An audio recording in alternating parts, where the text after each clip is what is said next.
Hello and welcome to another episode of Banana News. It's bananas! This is my co-host Banana the Beta Fish, and I'm yours truly, Christian.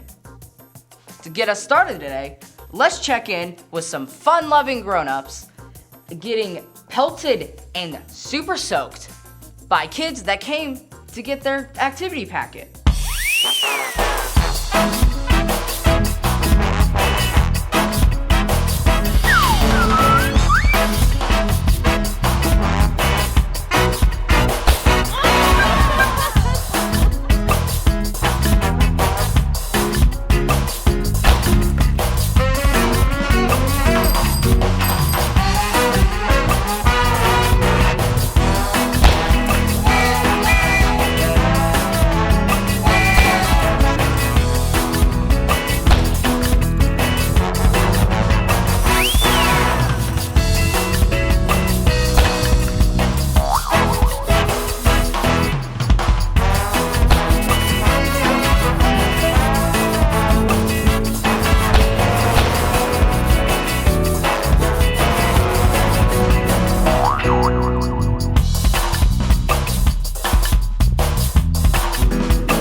Well done, kids!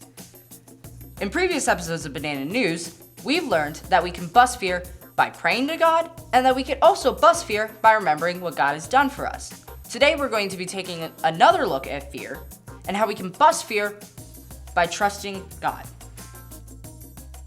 But before we can get into that, let's check in with expert meteorologist, Dan the Weatherman. What does it look like out there, Dan? Thanks, Christian. It's it looks pretty sunny today with there's a cloud. So sunny with a chance of me not leaving the house today.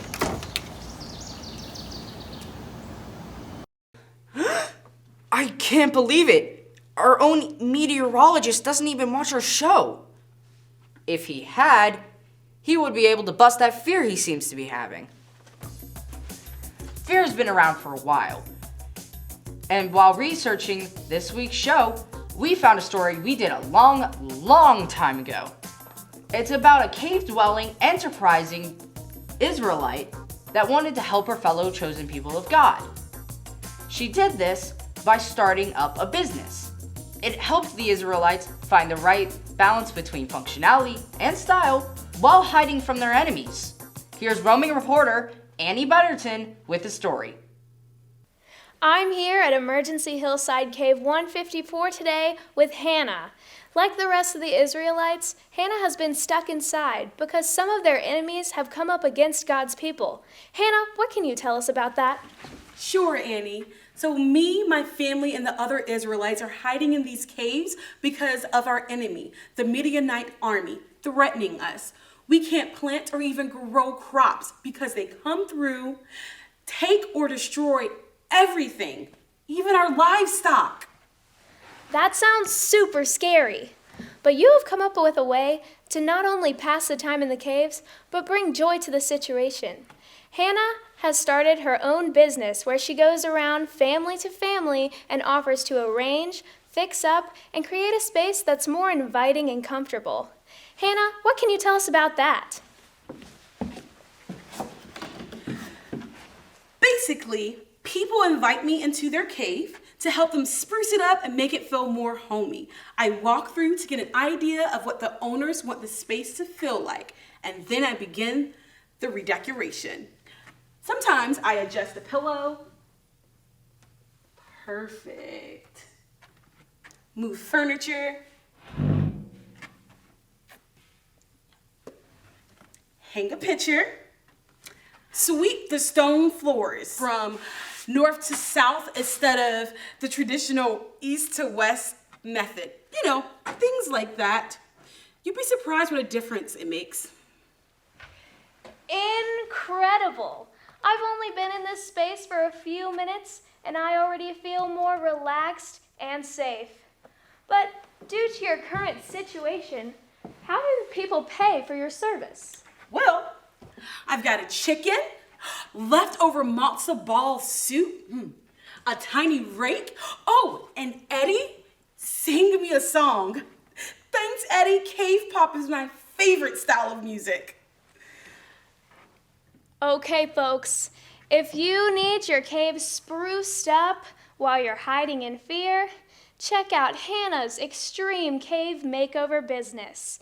I'm Annie Butterton with Banana News. You know, every time I watch the ancient news story, it makes me realize that I need someone like Hannah to redo my living room. I mean, having rubber ducky wallpaper and only having giant exercise balls as seating makes it extremely difficult to entertain guests. Just as the Israelites were afraid of their enemies, I know you have things that you're scared of in your own life. So I asked my good friend Ashlyn to help us understand how we can bust fear by trusting God.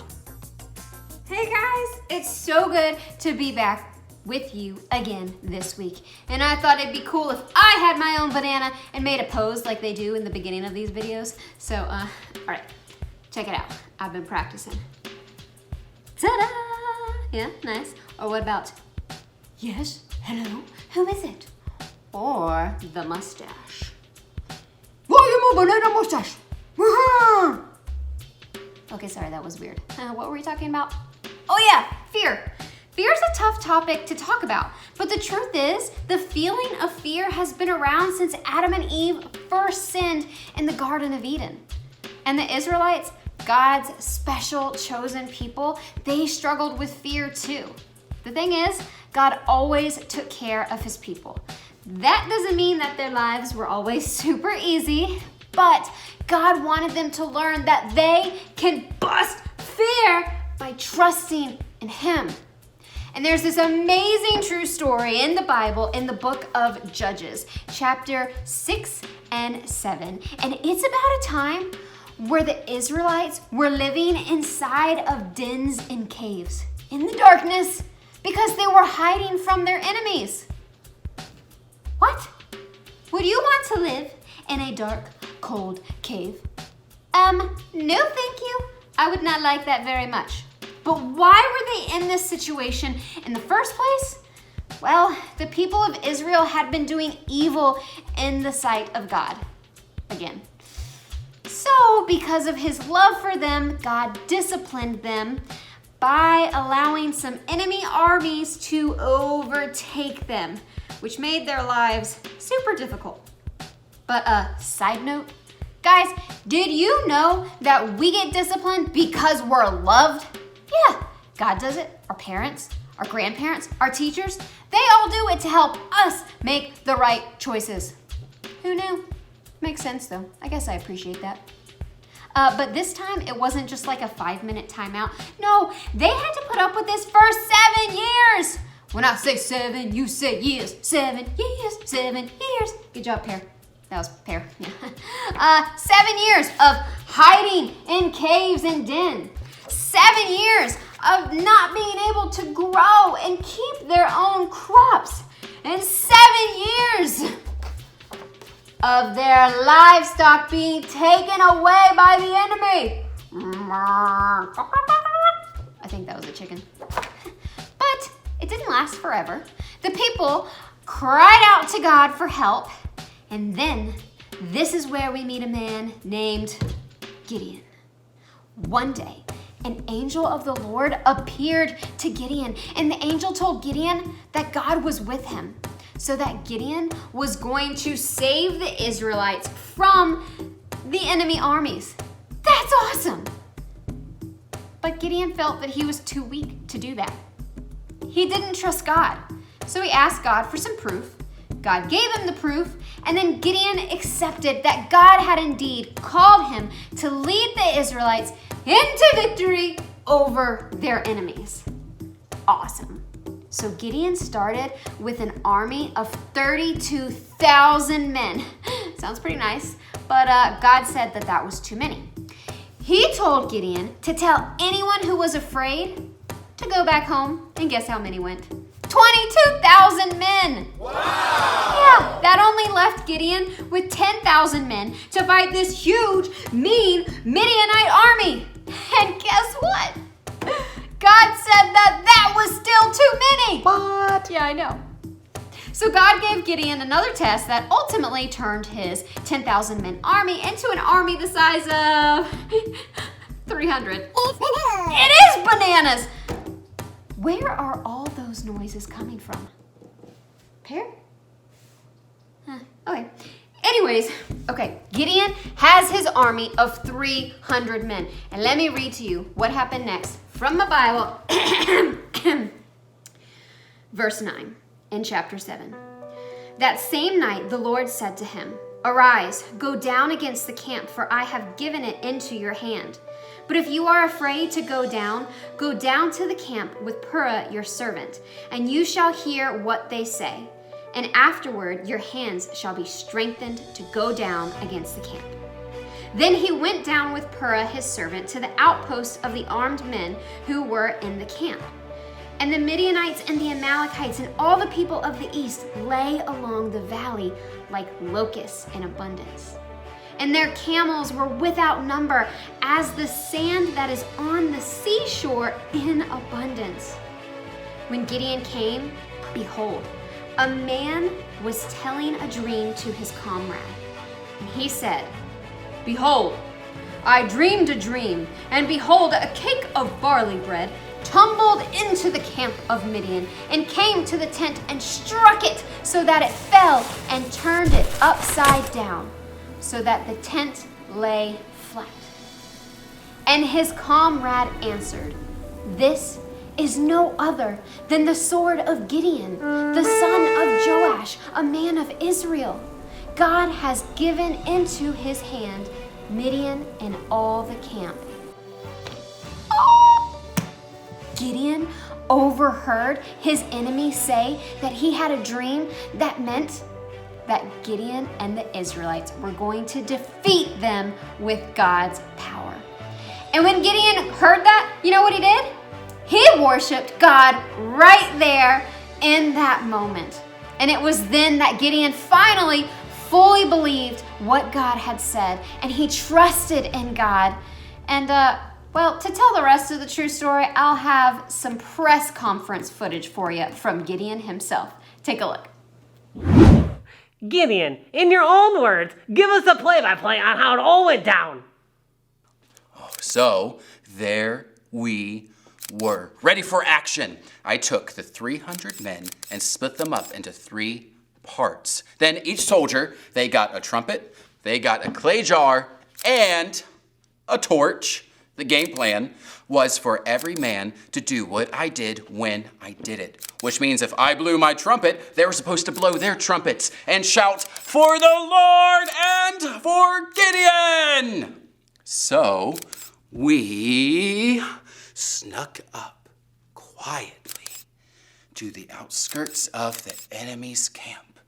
And then we blew our trumpet, and then we smashed our clay jars, and we were shouting and screaming and waving our torches. And then the Lord, he made the Midianite army so confused, they started fighting each other, and then they just ran away. So, with only 300 Israeli men against the many thousands of enemies in those camps, we were victorious, but only because of God's help, because of God's power. So, what is the one thing that you have learned? Oh, well, we can bust fear by trusting God. Oh, okay. That's all the time I have for today. Thank you. Thank you very much. Thanks. Thank you. Incredible! Gideon did not trust God right away, but he did obey God, and he learned to trust him. Gideon was afraid, and we've all been in situations like that before where we're afraid, you know? I mean, maybe not fighting an army, but being afraid of something? Yeah.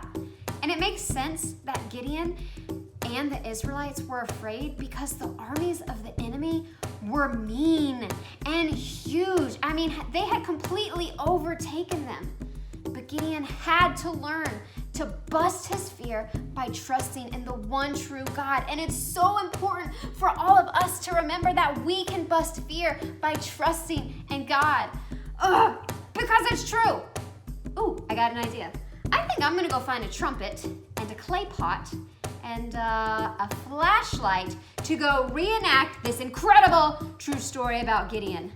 Yeah, maybe I'll do it outside in my backyard. I don't know how my neighbors will feel about that. They might think it's weird, but I mean, I'm gonna think it's awesome. Maybe they'll think it's awesome too. I don't know. I'm gonna go have fun. So, later, taters. Bye. That's some good stuff. As we wrap up today, let's... Konnichiwa, Christian-san. Sensei, what are you doing here? Shouldn't you be in your studio dojo filming this week's segment? Yes, well, remember how I tried to karate chop water in last week's episode? Well, the cleanup crew is still trying to clean up after last week. So I thank you, young grasshopper, for letting me use your desk. Ah, Banana-san. Let's move you over here for now.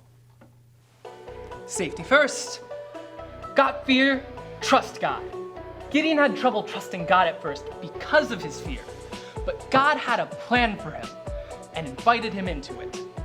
There were many challenges along the way, but once Gideon busted his fear by trusting in God, God used Gideon and his small group of men to defeat a massive army of their enemies. So if you have made Jesus the leader and forgiver of your life, you can know that God is always with you and that you can trust him. So the next time you start to feel afraid, pray, or ask someone to help you pray to God and trust him.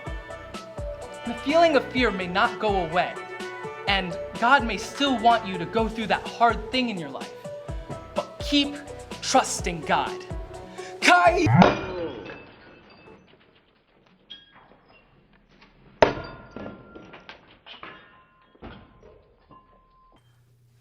Fear busted. Christian-san, did you see those pots explode? That would make for an epic slow motion shot. Yeah, it really would. That was very exploding. Now, could you please give me my desk back now, please? Of course. I'll get someone to clean this all up later. Okay? Okay. Sounds good. Sayonara.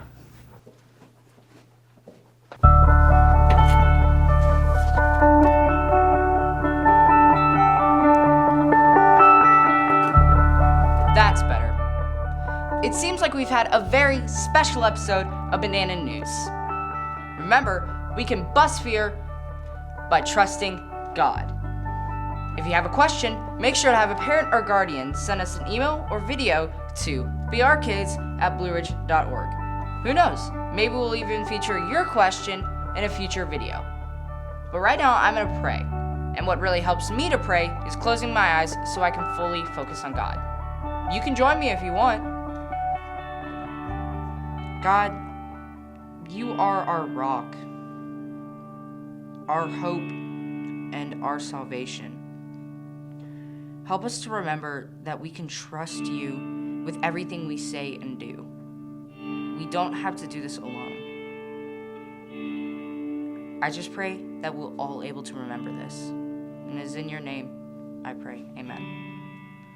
Well, that's it for this week's episode of Banana News. It's Banana! If you want something fun to do this week, make sure you stop by the New London campus or the Westgate Shopping Center to pick up your activity pack for the week. And if you remember Psalms 77:12, you'll get to see Miss Ashlyn have an entire bucket of slime dumped on her head. It's gonna be epic. Well, from me, Banana the Beta Fish, and everyone at BR Kids, we want you to know that God loves you, we love you, and we'll see you next time. Goodbye.